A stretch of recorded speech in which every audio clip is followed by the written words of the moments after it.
Okay, I think we're ready to get started. Welcome. This is the information session for the Fulbright U.S. Student Program. Welcome to the info session. My name is Ann Takata. I am one of the fellowships and grant advisors at the International Institute, and I will be going through the info session today. And so we're going to be talking about the Fulbright U.S. Student Program, which we commonly abbreviate as FUSP. It is also known as the IIE Fulbright. So those, you'll hear that quite often. And so let's get started with that. All right. So first, let me just mention our website. This is a great place for you to get started. This is on the International Institute's website. The International Institute and the Fellowships and Grants team at the International Institute coordinates the application process for the Fulbright U.S. Student Program. And so we have a whole bunch of resources for you, and this is a great place to get started. So this is a page on the International Institute website, and you can see the address up there. Those of you who are here, we will share a copy of the slides with you, so you don't have to write any of this down, and you'll have that as a reference after the presentation. So when you go to the website, you will see a series of buttons, and we strongly recommend that you join our email list. And we do a lot of updates and reminders. We'll also pass along any kind of last minute changes that we hear from the IIE, the national organization that administers this program. And so we very strongly recommend that you join our email list so that we can send you updates. And then also we strongly recommend that you enroll in the Canvas course for Fulbright applicants. This is a resource that we have developed here at the University of Michigan at the International Institute. The button here on the web page will take you to the Canvas site. It's a self-joinable site, so it will take you to the site, and it'll ask you to click a button to enroll. Go ahead and click that button, and you will be able to enroll in the site. The site is limited to U of M affiliates, so it does require a unique name login. If you used Canvas as a student here, you should be able to just enroll in the course and go right in and get started. If you were, I think we've had this long enough that we've for alumni access, it really shouldn't be an issue anymore. But if you're an alum and if you do have access with issues with access with Canvas, please do contact us and we'll try and figure that out and help you along the way. On this Canvas site, you will find a bunch of resources, including links to webinar and info session recordings. We are recording this session today, and you will have a link to this recording on the Canvas site. A variety of application resources, including tip sheets, informational documents, resources that are links to various resources that we have throughout campus that's useful for preparing your Fulbright application. And finally, probably the most important and interesting for many of you, copies of previously successful applications, including the statement of grant purpose, the personal statement, and for those of you who are working on independent research projects, copies of affiliation letters, the invitation letters, the host invitation letters that you will need to get for your proposal. So those things are all on the Canvas site, and so we very strongly recommend that you sign up and enroll in that course so that you have access to that. So let's talk a little bit about kind of a general introduction to the Fulbright program. Fulbright is the Fulbright name is an umbrella for a number of different programs. They all have to do with mutual understanding and exchange. It was founded back right after World War II. It was created by Congress. The bulk of this is managed. It's funded through the State Department. There's a small part of Fulbright that runs through the Department of Education, but most of this runs through the Department of State. The Fulbright U.S. Student Program, which is the program that we're talking about today, is one of the signature programs, one of the largest under the Fulbright umbrella. There are other programs that have the Fulbright name that allow scholars, U.S. scholars, to go overseas for teaching and research, for foreign students and scholars to come to the United States to do research and study and teaching. And so there are a number of different kinds of Fulbright programs, which occasionally makes it really confusing when you're looking for websites and whatnot. But the program that we're going to be talking about and the program that you're going to be interested in is the Fulbright U.S. Student Program. All right. So as I said, the goal of the Fulbright program is to increase mutual understanding between the people of the United States and people of the other countries with whom, in which we have Fulbright programs through mutual exchange. And so all of the Fulbright grants do have a component of community engagement where you are expected to go and mingle with the local people and to get to know them, get to know their culture. Also, there's an expectation that you will be a good representative of the United States and that you will be sharing your own culture from the United States with the local people that you're going to meet. All right. Eligibility basics. To apply for this program through the University of Michigan, you need to be either a UM student or alum. If you're currently enrolled at the University of Michigan, or rather, if you're enrolled at the University of Michigan in fall of 2023, when the application is due, you are required to apply through U of M. Alumni are not necessarily required to apply through U of M, but you are welcome to apply through the University of Michigan. You will need to have U.S. citizenship. Permanent residents are not eligible for this program, and you do need to have citizenship in hand by the national deadline.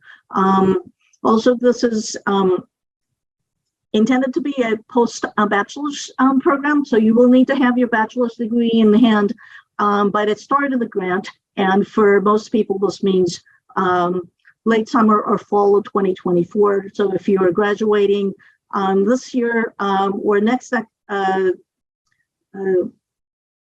if you're applying right now, if you're graduating within the next year, the latest possible graduation time would be August of 2024. That will be okay for a bachelor's degree by August of 2024. That will allow you to start your grant in September of 2024. Also, on the other hand, for PhD students, you may not have completed your PhD at the time of application. So by the time, as of the national deadline in October of 23, you may not have your PhD in hand. Also, for those of you who are going to be going to locations where English is not the national language, the expectation is that you will have language skills that are necessary for the project. Now, this means different things depending on where you're going and what you're proposing to do.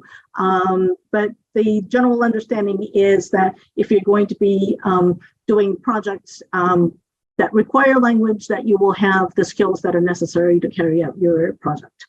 One really important thing about the Fulbright application is that you may apply to one country, one type of grant at a time. So you will need to make some decisions about where you want to go and what type of application you want to do for the Fulbright.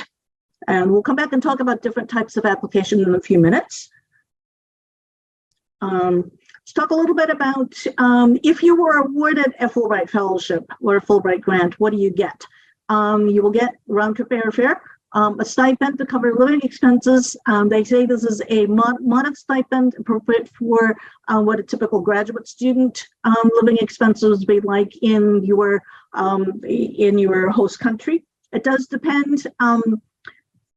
The exact amount depends on where you're going. So if you're going to a high cost of living country, you get more money than if you're going to a low cost of living country. But generally speaking, it's adequate to cover your living expenses, modest living expenses for the time that you're there.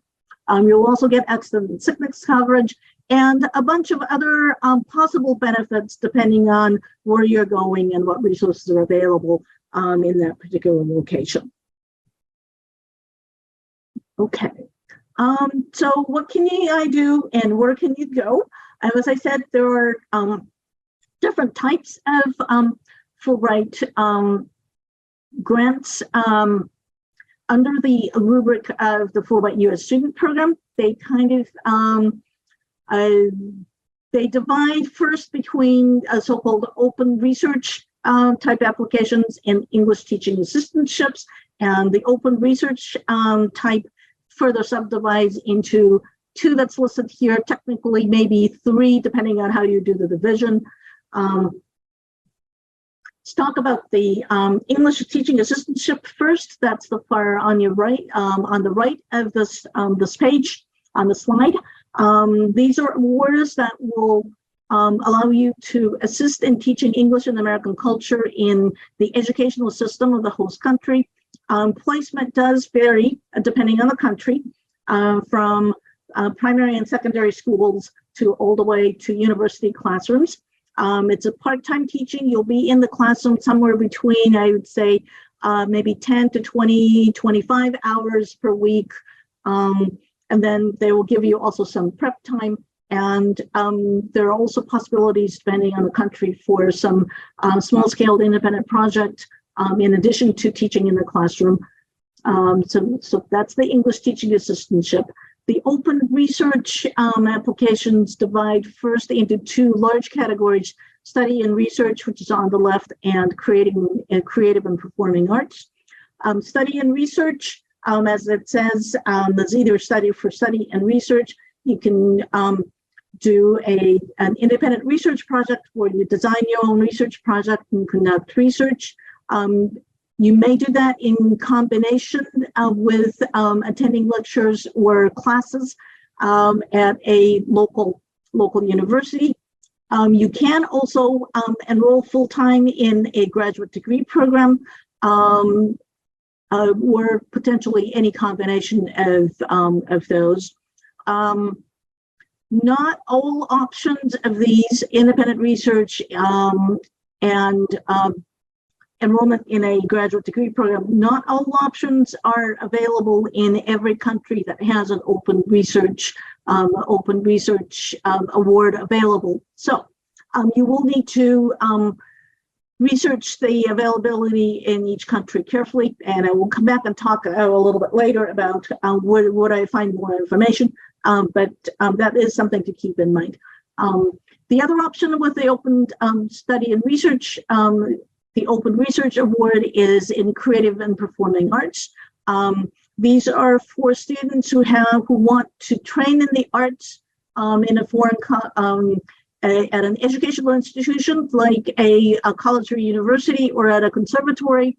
You can also train individually with a professional in the field, like kind of a one-on-one, either an apprenticeship or private lessons, or you could do a combination of both. The study and research, all of the Fulbright grants, study, research, creative arts, the graduate degree option, and the English teaching assistantships all run about the equivalent of the academic year. Most grants are 9 to 10 months. There are some that have options to extend that to up to 12 months. The study research and the creative and performing arts grants are available in approximately 140 countries throughout the world. Those in combination, those two options, approximately 1,000 awards. The English teaching assistantship is available in approximately 70 countries. There are approximately 900 awards annually that are available. Okay, so these are the different types of awards. What does it take to apply? What do I need to put together for the application? For study research and arts applicants, you will need to complete an online application. The online application is not open yet, or it is slated to open at the end of March. You will need to write a statement of grant purpose, 2 pages, single-spaced. It's actually not a lot of space to talk about what your plans are for the year that you're going to be in country. You also need to write a personal statement that's 1 page, single-spaced. For those who are doing independent research, you will need to get letters of affiliation. Again, different countries have different requirements. Some of them actually require that the letters be uploaded with your online application at national deadline. There are other countries where letters are strongly recommended but not required. Again, do check your country listings to make sure exactly what the requirements are. 3 letters of recommendation. You will need to upload your transcripts. Your bachelor's degree transcript is required if you're already a graduate student here at the University of Michigan. Both undergraduate and graduate transcripts are required. If your project involves the use of a foreign language, you will be required to have a foreign language evaluation. And again, requirements for foreign language evaluation vary by country. And so if you go and look at the foreign language section of the award description in the country summary, you will see that the foreign language, it'll say either not required, recommended, or required. If it says required, you need to have a foreign language evaluation, and you need to be able to have the minimum required level that is listed on the award summary. If it's recommended, again, if it says recommended, it's not required, but if you have language skills, then it's a plus on your application, and we strongly recommend that you get a foreign language evaluation and include that with your application. If you're an arts applicant, you will also need to have supplementary materials, and this is your arts portfolio. There are specific requirements in terms of exactly what kind of an arts application you're doing. So if you are applying in like drawing, there's one set of requirements. If you're applying to be in sculpture, there's one set of requirements. If you're doing like dramatic arts, acting, it's another set of requirements. Those are all laid out on the National Fulbright website, and so please do refer to that for the requirements. If you're applying for an English teaching assistantship, again, you will have an online application form to complete. Your statement of grant purpose is 1 page, single-spaced. This is an explanation of why you want to be an English teaching assistant and what you bring, how you would like to teach English and American culture in a classroom.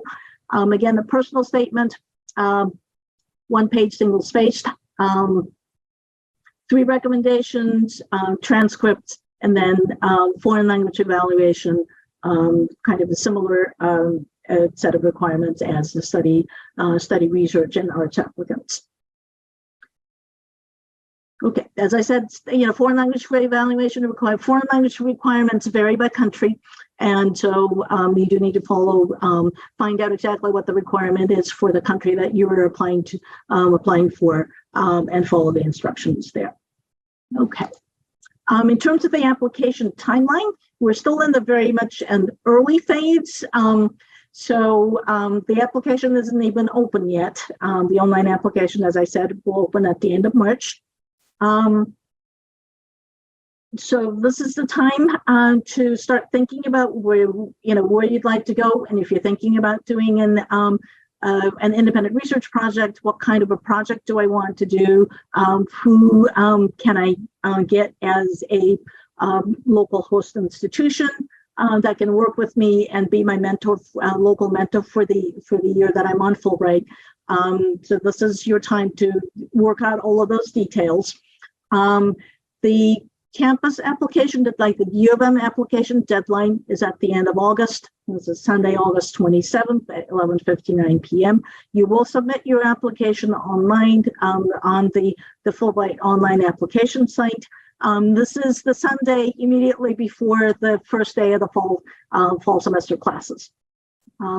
If you're able to submit your complete application by the U of Cal application deadline, then you become eligible for an interview.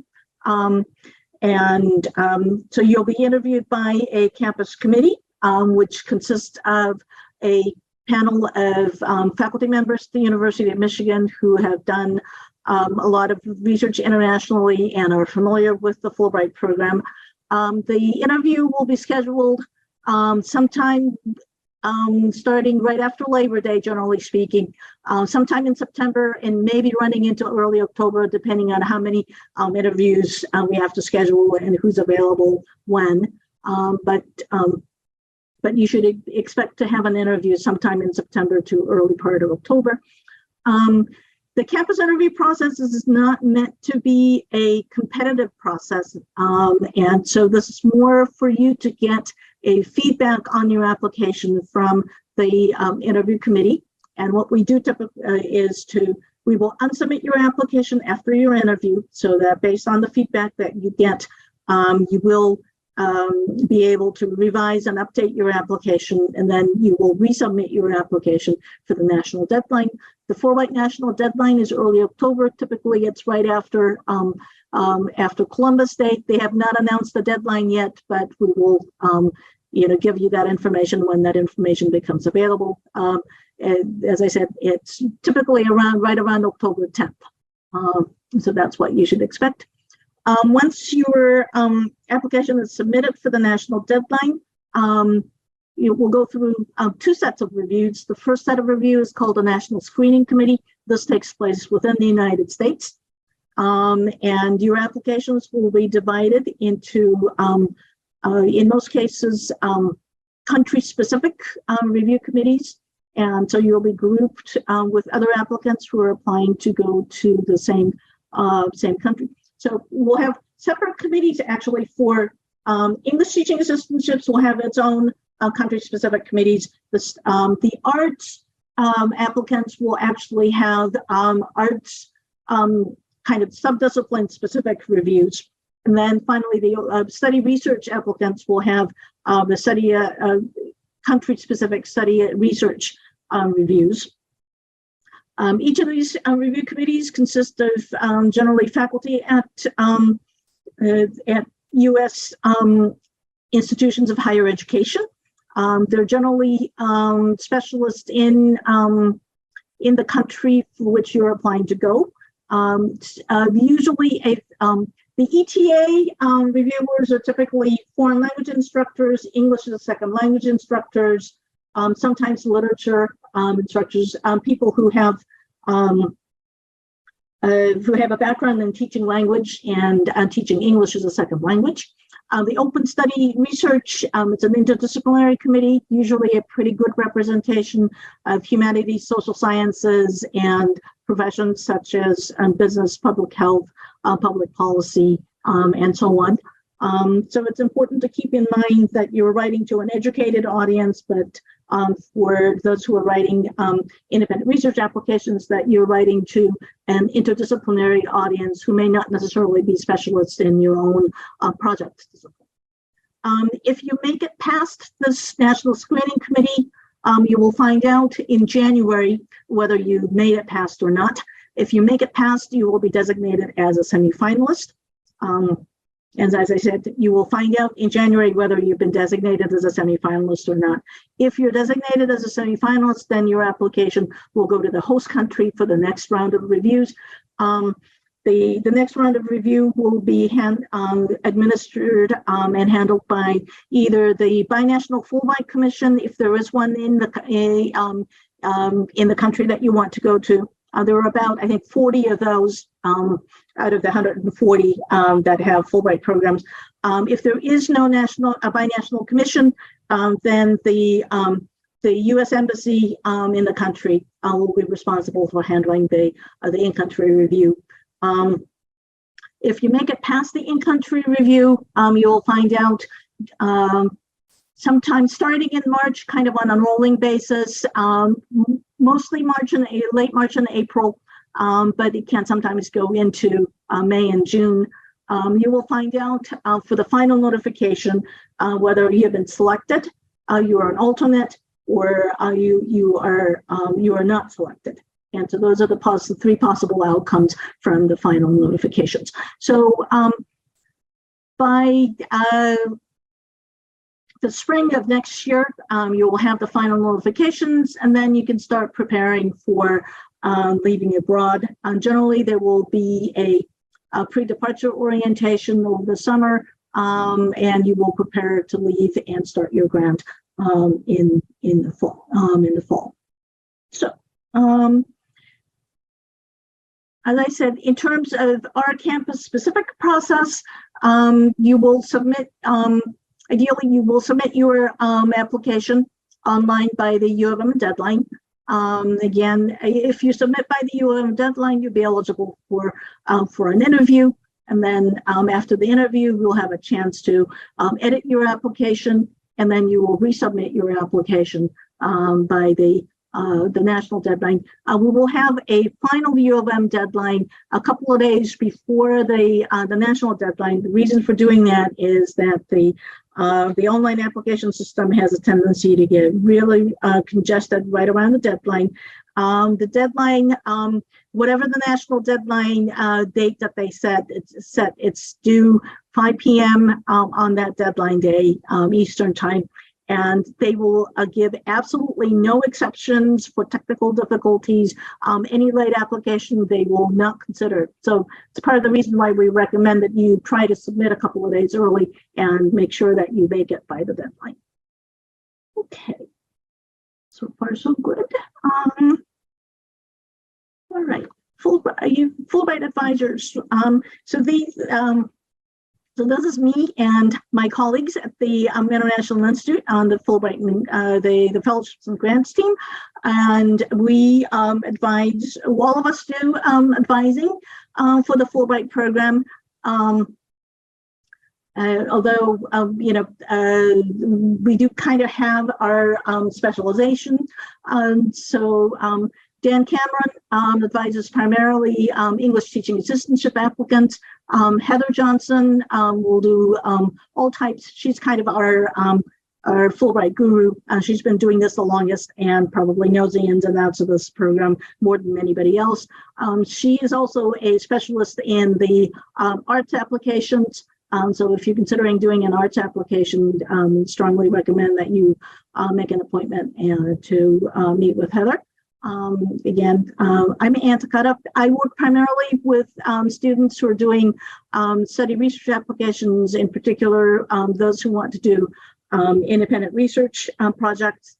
And then Melissa Vert, she works primarily with those who are interested in doing graduate study applications. But all of us know kind of the real basics of Fulbright and can kind of tell you how to get started and all those kinds of things. But as I said, we do kind of have our little niche specializations, and so that's that's kind of where we are. You're welcome to see any of us for advising on Fulbright, but we may kind of cross-reference and say, hey, if you're really working on that kind of an application, you really should meet with one of the other advisors who really know the ins and outs of that program a lot better. So that's kind of where we are. All right. In terms of our contact information, we're located in Weiser Hall, the 3rd floor. If you want to come and see us in person, that's where you will find us. Email is usually the best way to reach us. It's iifellowships, one word plural, at umich.edu. And that will reach all 4 of us advisors, and we kind of take turns monitoring that box. We have an online scheduler for advising. We use the LSNA undergraduate advising scheduling system. So it'll say undergraduate advising, LSNA undergraduate advising, but it is open to everybody, regardless of whether you're an LSNA undergrad or not. So it's open to both undergraduate and graduate students. Alumni, you should also be able to schedule log in with a unique name and schedule an appointment. So that's our link. And also, again, as I mentioned in the beginning of this presentation, the International Institute's Fulbright website. So it's a good place to get you started. And then this is the link to the Fulbright Resources Canvas site, and that's the link that you would use to self-enroll in the Canvas site. Okay, and that's the end of the presentation.